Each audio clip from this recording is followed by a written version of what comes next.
This year has been a big one for me, and I want to make a video to document that. I want to look back at my progress and share a bit about my experience being a YouTuber and then talk about my goals for next year. So, although I've had this channel for about 10 years, it's only about the start of this year that I was led to posting more frequently.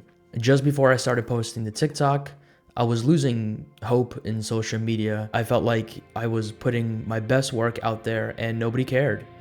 Of course, I took breaks and my ego stepped in and said, Psh, I don't care anyway, but I did.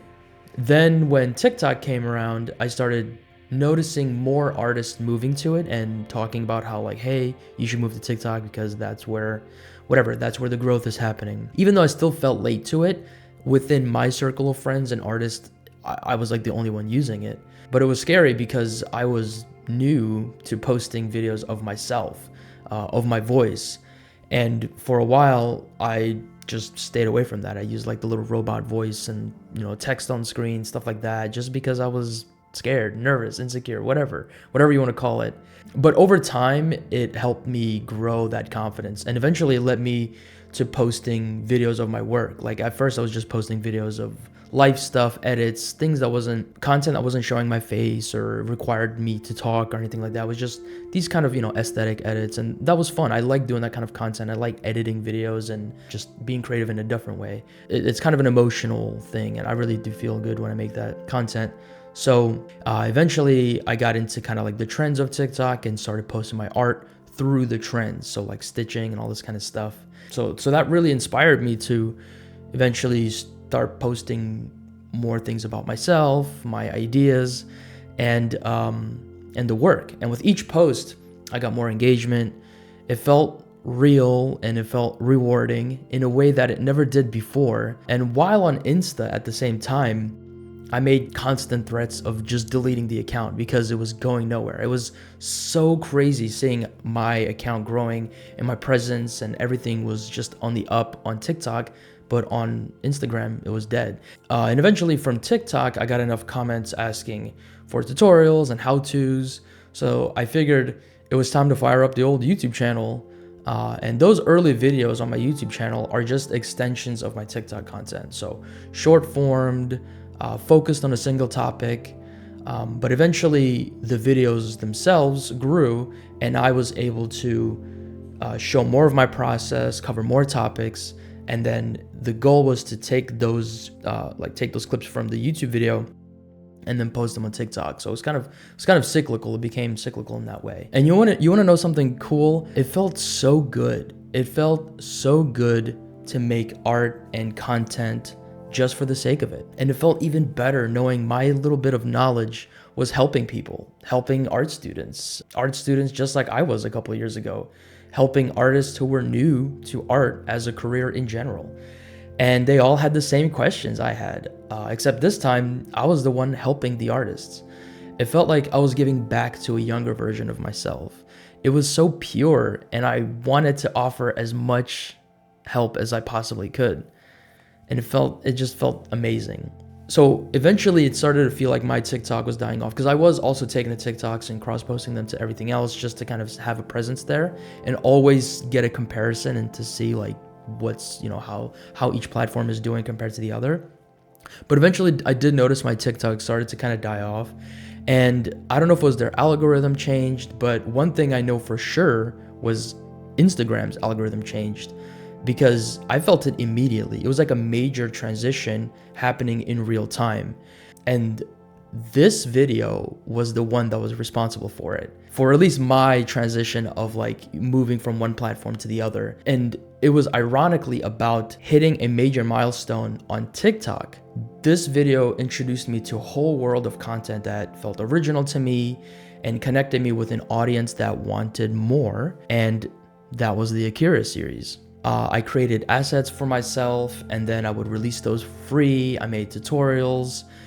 It was a rush because I was not only able to satisfy the curious art students and the other artists that were like looking at the artwork I was making, but I was able to also provide something to the fans of the anime and, fans in that in anime as a whole, which are, is massive. And it really just connected me with so many people, many of which were my idols.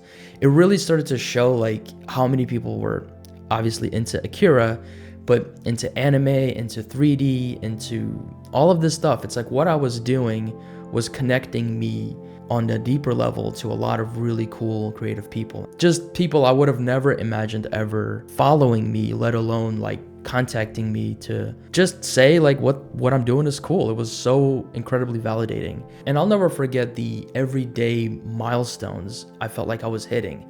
It felt like I was finally getting my reward for all the blood, all the sweat, all the tears I put into my craft.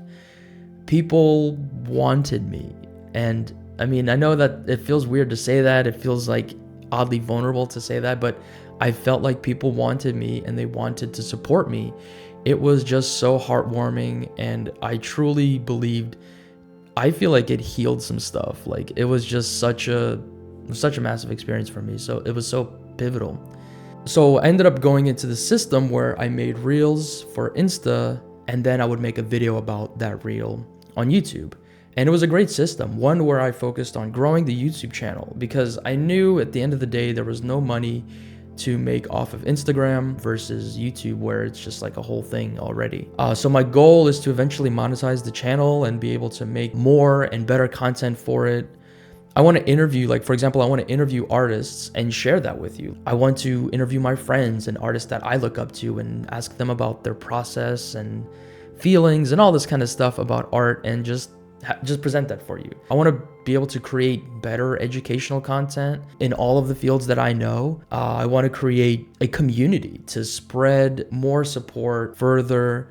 I'd like to do some events or challenges, collaborate and create some cool projects. The sky's the limit. But the one thing that kind of has bothered me this whole year making the channel, and even kind of to this point still, and that is I can't really easily define what this channel is supposed to be about, because across my whole art career, I've dabbled in every kind of little thing. My style has changed, and I look at my artwork all over the past 10 years and it's transformed so many times. And like, I think that's good. I think it's good to not keep yourself in one thing and stick to that, which kind of makes making content hard, because, the algorithms want predictable content. I think fans and subscribers want to know what they're going to be getting if they subscribe. Makes total sense. I totally agree. I'm the same way. Like, I would be turned off if somebody randomly posted something I wasn't expecting or completely pivoted to something new without warning. Like, I totally get it. But I know that for me, it's really hard to brand myself and categorize myself into this thing and stick to it, because I know I'll eventually want to change into something else, or I'll experiment, or I'll find a new interest or a new hobby and explore that and go in that direction. So that's what makes it hard to define this channel specifically as to what it's supposed to be about. Like, I make both 2D artwork and 3D artwork professionally. I also animate sometimes. I'm also dabbling in like using different render engines, Unreal Engine, Blender, all this kind of stuff, or different painting programs.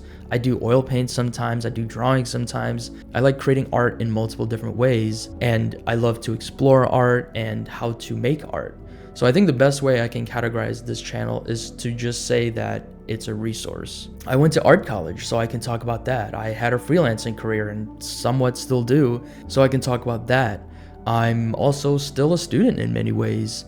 I'm working through mental health stuff and how all of that relates to being an artist. So I'll do my best to categorize specific videos, like in the playlists and everything, but I also like the freedom to make whatever I want and whatever I feel inspired to. I just hope that you stick around and what I make can provide some good for you. So kind of wrapping it all up, this year has been super wild. Here are some of the earliest screenshots I have, because I knew that this was just like the start of something special. I took some screenshots all along the way. all along the way when I started the channel, as my Insta grew, as everything grew, I just took screenshots because I love looking back at that stuff. I love looking back at my old work. I love looking back at, all the places that I've been as an artist, as a creator, because it really helps humble me and ground me and just really appreciate how far I've come and see that I've made actual progress. So here's some early screenshots from very like the earliest ones I can find for this year from my socials and where I was at the beginning of the year. And here's where we are now. I try to acknowledge that this year might have been a peak for sure. But like I said, I can have multiple peaks.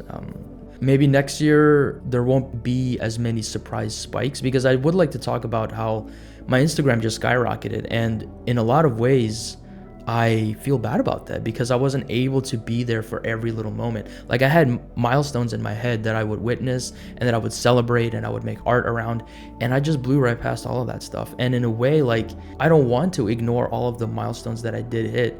So I'm like still processing all those little milestones, the 10,000 followers, the 25,000 followers, all that stuff. I'm still processing that. Like I'm still mentally catching up to that. And I still haven't fully processed the number of followers I have now. And also, like, what does it mean to have that many followers as a content creator? Like all that kind of stuff. I really want to talk more about that next year if I can. I think it'd just be, interesting to get into all of that stuff, like the psychology of growing a social media following. Even if next year doesn't bring a ton of spikes and all this kind of stuff, I'm still really excited to grow and share with you. I feel really supported and excited to take some risks, start creating content that the younger me would have loved to see. So with that, thank you for watching, and I will see you in the next one. Peace.